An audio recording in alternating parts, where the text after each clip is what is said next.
हाल ही में इंडिया और नेपाल के दरमियान ताइक्वांडो कराटे चैंपियनशिप हुई, जिसमें इंडिया की जीत हुई।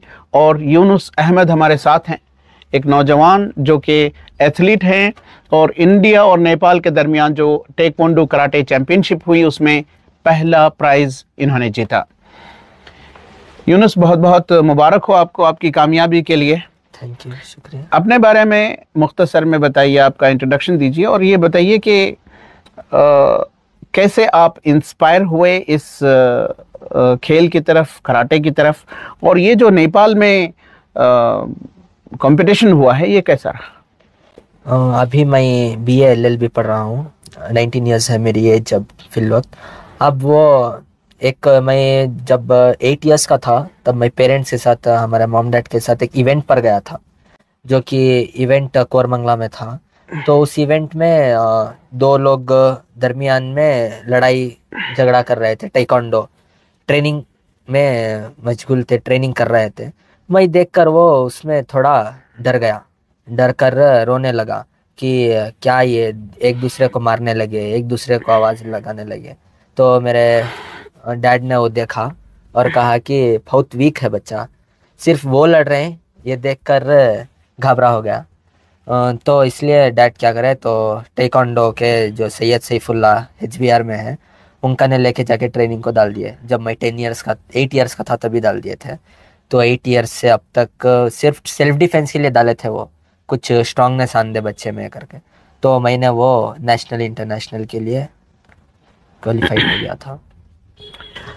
यूनुस, ये बताइए कि अभी चूंकि आपकी पढ़ाई भी जारी है, आप LLB पढ़ रहे हैं, ग्रेजुएशन चल रहा है, और इन द मीन टाइम ये कराटे चैंपियनशिप की तैयारी भी चली है, तो कैसी आपकी रूटीन है? यानी आप ये कराटे की प्रैक्टिस भी करते हैं और एकेडमिक्स भी देखते हैं, कैसे बैलेंस कर पाते हैं? अल्हम्दुलिल्लाह, हमारी जो कॉलेज है अल-अमीन कॉलेज ऑफ लॉ, उनके फैकल्टीज़ और जो प्रिंसिपल है वो सब सपोर्टिव है। जब भी मुझे परमिशन चाहिए, जैसे ट्रेनिंग के लिए परमिशन चाहिए ना, कुछ 1 आवर 2 आवर, तो परमिशन लेके मैं जाता हूँ, तो परमिशन दे देते हैं। और अटेंडेंस के लिए भी मैं परमिशन लिया हूँ, क्योंकि अब इंटरनेशनल था तो 3 to 4 आवर्स पर डे देना था मुझे।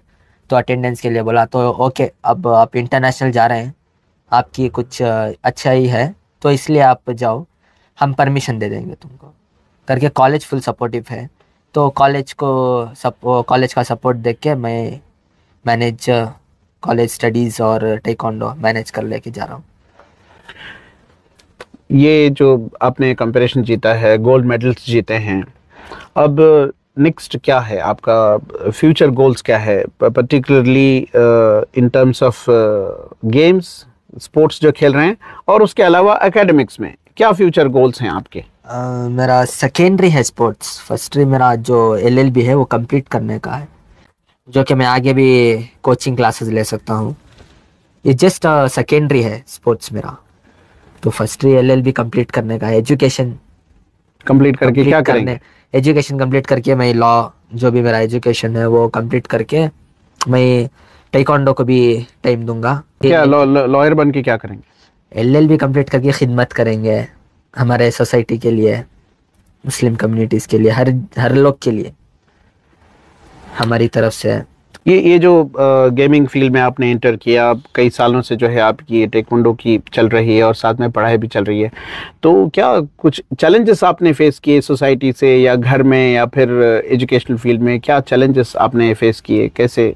चैलेंजेस है कि सिर्फ मुझे टाइम मैनेजमेंट का चैलेंज बहुत डिफ़िकल्ट लगा, क्योंकि मेरा एजुकेशन भी देखना था और मेरा स्पोर्ट्स भी देखना था, उधर कोचिंग देखना था, फुल ये हो गया था। तो मैंने एक टाइम टेबल बनाया, जो कि सुबह में जो कॉलेज का रहता वो पढ़ने का रहता, वो पढ़ता था, जो आगे के बाद 1 hour 2 hour per day training में लगाता था। तो क्या भी ऐसे तो सोसाइटी से और ख़ासकर घर से, कॉलेज से कुछ भी डिफ़िकल्टीज, तो उधर से अभी तक तो डिफ़िकल्टीज कुछ भी फेस नहीं हुई, घर से भी कुछ भी प्रॉब्लम नहीं है। एक आखिरी सवाल कि अब जो नई जनरेशन है, कई ऐसे नौजवान हैं, लड़के हैं, बच्चे हैं जो कराटे की तरफ या एथलीट बनने के लिए स्पोर्ट्स फील्ड में जाना चाहते हैं, इस तरह के बच्चों के लिए, नई जनरेशन के लिए आपका क्या पैगाम है? एक taekwondo आके एक सेल्फ डिफेंस है, ना कि वो इंटरनेशनल नेशनल लेवल जाके खेलना ही करके नहीं है। वो हर लड़का हो या लड़की, खासकर लड़की के लिए अब जो रेप केसेस हर चीज़ हो रहे हैं उसके लिए, खासकर लड़की के लिए सेल्फ डिफेंस इज़ मैंडेटरी। और जो लड़के जो ड्रग्स में है, टैब्स में है, तो उनके लिए ये एक अच्छा फील्ड है जो कि एक डिसिप्लिन सिखाता, कैसा पेरेंट्स को, कोचेस को कैसा डिसिप्लिन करना। अगर आप एक स्मोक करके अगर आप टेक्वांडो फील्ड में आ गए, तो अगर मैं स्मोक करके, अगर मैं ड्रग्स लेके, अगर मैं टेक्वांडो में जाके अगर national level, international national level खेलता, तो फॉर श्योर मैं हारता। क्योंकि जब हम ब्रीथ करते ना, अगर स्मोक करके है तो हाँफने लगते हैं, हम उधर खेल नहीं सकते ओपोनेंट को। उधर आके बहुत टफेस्ट ओपोनेंट रहते हैं, और खासकर चाइना और ऑस्ट्रेलिया के वो बहुत टफ ओपोनेंट्स रहते हैं। तो वो कंट्रोल करने का भी हमारे पास कोचेस के पास, वो कैसा कंट्रोल करना बच्चों को, ड्रग्स हो या सिगरेट्स हो, ये सब कैसा हटाना, वो भी उनके पास इलाज है। जब भी वो फील्ड में आते हैं तो इंटरेस्ट आता, हर बच्चे को इंटरेस्ट आता, घर से सपोर्ट मिलना, पेरेंट्स का सपोर्ट मिलना बच्चे को। अगर टेक्वांडो में आया तो फॉर श्योर उसको डिसिप्लिन और ये ड्रग्स जो भी है पूरा दूर होता। और गर्ल्स के लिए खासकर सेल्फ डिफेंस इज मैन, सबको तो चाहिए सेल्फ डिफेंस सबके माहौल में। तो बहुत बहुत शुक्रिया। हम बात कर रहे थे यूनुस अहमद, एक नौजवान लड़का जो कि अल-अमीन कॉलेज में LLB भी पढ़ाई जा रही है जिनकी, और साथ में टेक्वांडो कराटे भी रेगुलर प्रैक्टिस कर रहे हैं। इन्होंने हाल ही में जो इंटरनेशनल कॉम्पिटिशन्स हुए थे जो कि इंडिया और नेपाल के दरमियान हुए थे, इंडिया को रिप्रेजेंट करते हुए पहला इनाम जीता है।